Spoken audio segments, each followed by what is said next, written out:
Anon, 17, school, basement, all that stuff. But even if you're a screw up, you're a good kid. The Lord's Day, Saturday. You're sipping on some discount store cappuccino in front of the glowing rectangle. Kendrick Lamar blasting from the speakers. You don't understand a damn thing, but that's even better. You're trying to remember if Lamar was the white guy, or rather, casual. Then you hear Mom's voice.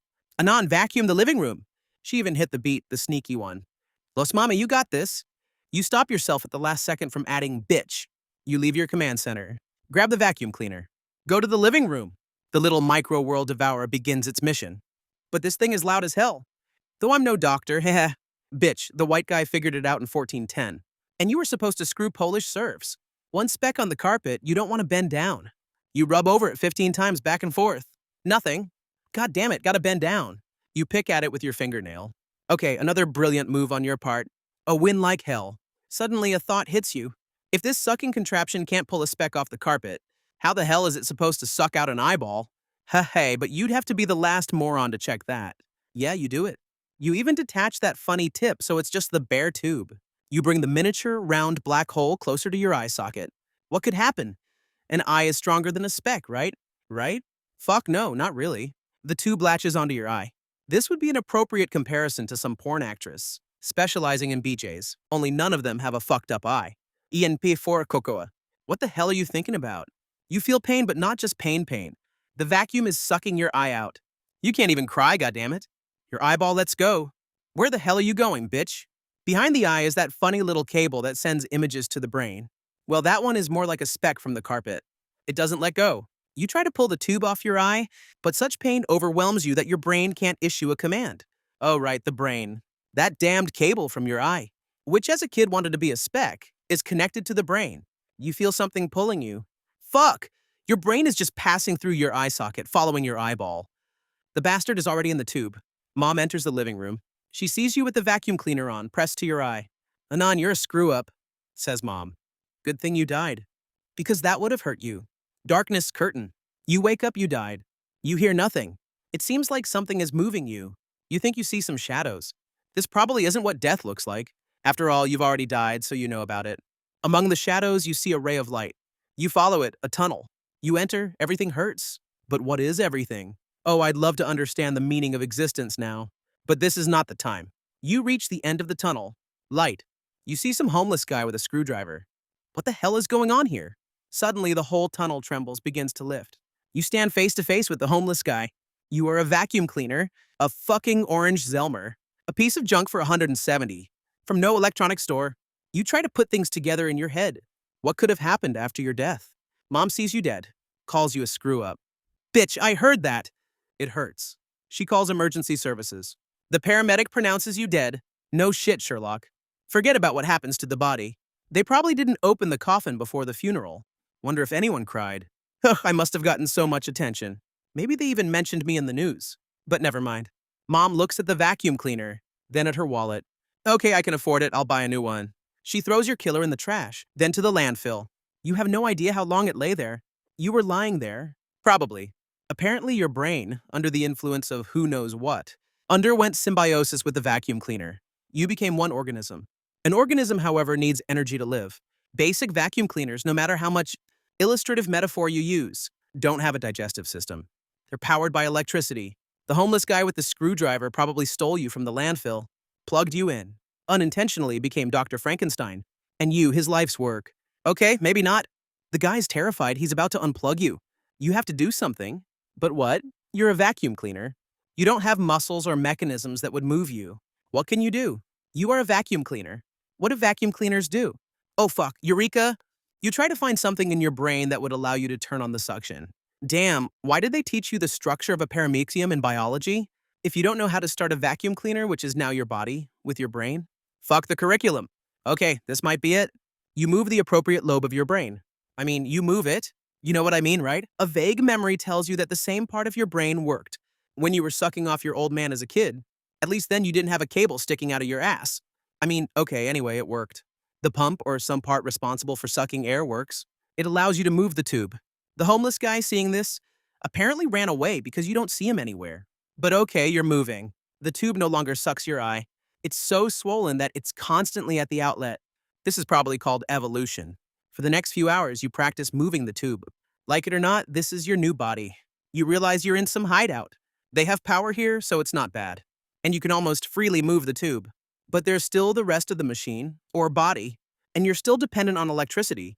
That damned cable, plus or minus 3 meters. Who invented such short cables? I live in a broom closet under the stairs like that damned wizard. With a Clint Eastwood quote on his forehead, suddenly you notice movement. The homeless guy enters the room.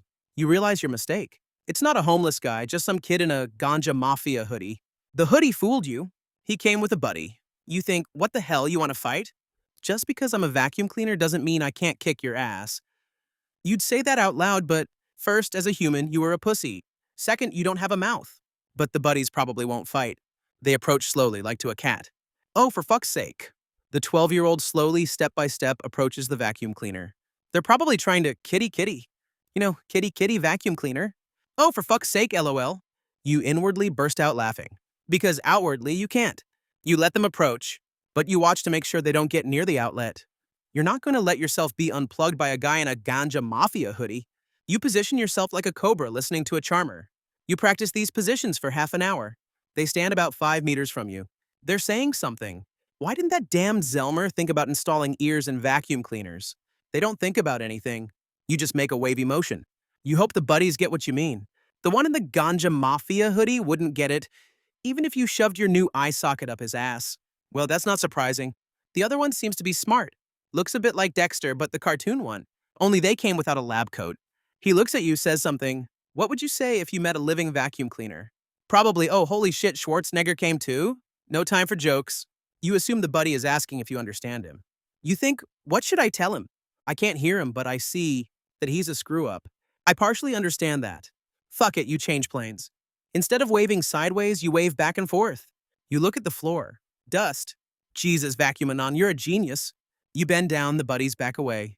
Jesus Christ, people, you're afraid of a vacuum cleaner. Chill. With the end of the tube, you write on the floor. Stop. What should I write for them to understand? Oh, Eureka. You straighten up, look at the masterpiece of calligraphy. You just pulled off. The message left on the floor says, Opto Katawan. You giggle inwardly. Oh wait, this is your Copypasta. You wanted to be funny, but you made an autodis. But Dexter understood you judged him correctly. He pulls out a Xiaomi phone. He's definitely a good guy. You feel good, vacuum cleaner. .jpg. He opens a notepad, writes something in it. He turns the phone towards you. Good morning, Mr. Vacuum Cleaner. Do you understand me? Like no one else, kid. You wobble forward, imitating a human nod. Dexter writes again. Can I help you somehow? Show me that Xiaomi. You point the end of the tube at his phone. Should I give you the phone? God damn it, don't you understand English? Don't piss me off, Dexter. I like you, don't screw this up. You nod. Dexter puts on a show like those gangsters, who tell me to put my gun on the floor and kick it towards the policeman. Okay, back to the game. I have internet access. You'd love to browse Reddit, but no time for that. You check the date. 2K23? Fuck face. Wonder if their pope still makes them laugh. Okay, gotta train Dexter. Do whatever you want with me. Dexter opens you. It pains your brain a bit. He takes a picture. You hope the screw-up didn't upload your brain to Snapchat. Okay, I just want to show you what you look like. If you had a digestive system, you'd puke. Dexter isn't bothered. God, what are these kids watching now? Overall, in the place of the trash bag, which apparently merged with your brain, is your command center. Even interesting. The kid in the hoodie comes back, hands Dexter some strange device and a toolbox. Dexter slides the phone over. Trust me, I'm an engineer. I know what I'm doing. Screw up, you look like you're in middle school. What's middle school? Good change, goddammit. Listen, Vacuum Anon, I have to turn you off, but only for the duration of the operation. Why should I trust you? I didn't ask for permission. Yeah, let him unplug you. You wave to the ganja mafia people. First loss is a vacuum cleaner. Oh, for fuck's sake. Darkness curtain. You wake up. Dexter plugged you in. But something is wrong. You see Dexter. More. You hear Dexter. Oh, fuck. Bravo, Vacuum Anon. Your first spoken words, as an air sucker, are, oh, fuck. Wait, I'm talking? I tweaked you a bit. I installed a battery power supply. A microphone. Replacing hearing and a speaker. Replacing speech. Oh, for fuck's sake, Dexter. I sound like Stephen Hawking. A matter of practice. How long will this battery last me? It's like those damned AA batteries from the grocery store. We're in 2K19, LOL. It'll last from here to... Dexter, you're a genius. Actually, my name is... Dexter. People who don't introduce themselves go far. Haven't you played Gothic? What's Gothic? Oh, for fuck's sake. Never mind. You finally become a fully fledged organism. You can move, communicate. You have a mind, memories, a brilliant kid, and his sidekick, the hoodie. The drawback is that you're still a vacuum cleaner. But who cares? Okay, Dexter, tell me about this world. When you died, it was early 2K19. Okay, basically the world hasn't changed much. Most technologies that existed in those 4 years have greatly developed. Normal internet is almost everywhere. It's so fast that even guys in porn can't keep up with their orgasms. That makes things a bit difficult, you know? New energy sources have been invented based on oxygen. Among other things, that's what's powering you now. It's very economical and ecological.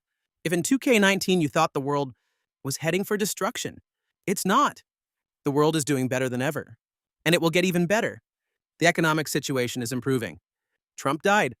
Putin too. Some pacifists took their place. I don't know how that's possible. There probably won't be any wars. People are doing well. Africa is almost no longer starving. Live and don't die, vacuum Anon. But they still make fun of the Pope? Of course. Otherwise, it's immoral. Wait, what? You can get lynched. For a text like, John Paul II doesn't eat small children, people threaten with prosecution. There's even such a copypasta. So I ask you, are you proud of yourself? You probably didn't even think what you're doing. Who you respect. It's a bit funny. Luckily, there's something like where people respect the Pope and paste various edits with him. It seems to me that a talking vacuum cleaner will fit perfectly into this world, right? It's not that crazy here. You grasp the situation again. What would other copypasta heroes do in your situation?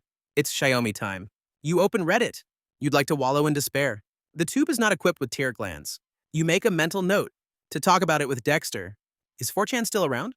You're looking for inspiration to continue the plot. You come across a copypasta bard. Who tells copypastas in bars? Genius. Dexter hoodie. Let's go. Where? To make history. You've entered a society where the internet has blurred with reality. The easiest way to gain profit from your situation is to gain popularity. YouTube is still the monopolist for videos. Dexter gets the camera. Hoodie gets food from McDonald's. What? I have a digestive system. Fuck Hoodie. The less he obeys, the better. You record a video. Just a talking vacuum cleaner. This has to work. You have to be famous. Talk to teenage talk show hosts. On the couch of a late-night show, stick your tube into horny groupies, who, by the way, are still hookers. The video's funny, interesting. It has to break through. You upload it. You spread it on image boards, forums, Facebooks.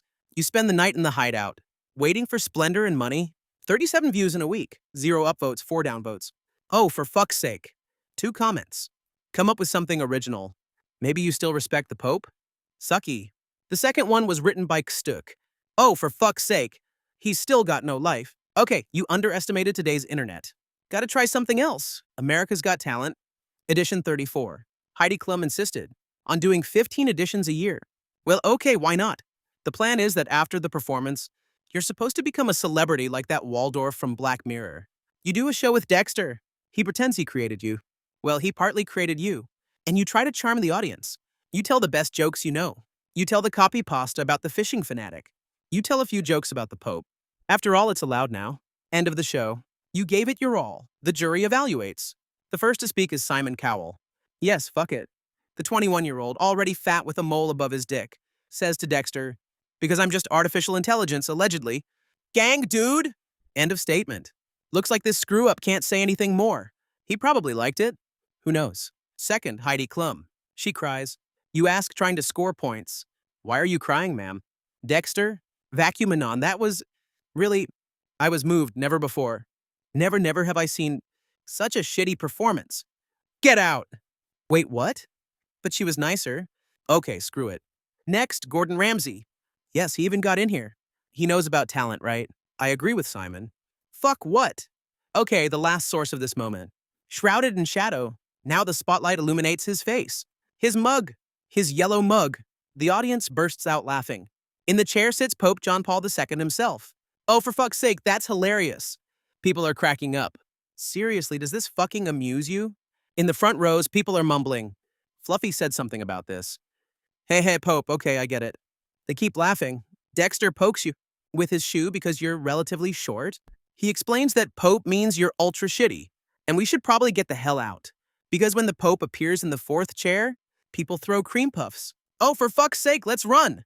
Our way is cut off by fucking LeBron James. 2.10 meters tall and some parody of Tyrion Lannister. And that's Jimmy Fallon, the other one. Bitch, please, I'm a vacuum cleaner. I don't feel pain. I'll wipe you out. Hoodie is a Ganja Mafia listener, so he's not either. And he was closer because he was backstage. We ran to the exit, those hangers-on were already down. Damn, Hoodie, I underestimated you. We run to the hideout. Gotta figure out the next plan of action. You come to the conclusion that for you to become a famous vacuum cleaner, you first need to understand today's society. And that can't be done in a week. So you have to live. Live in a world full of boring people. As a fucking vacuum cleaner, an orange Zelmer for 170. Ugh, Pope John Paul, I'll defeat you in the next competition.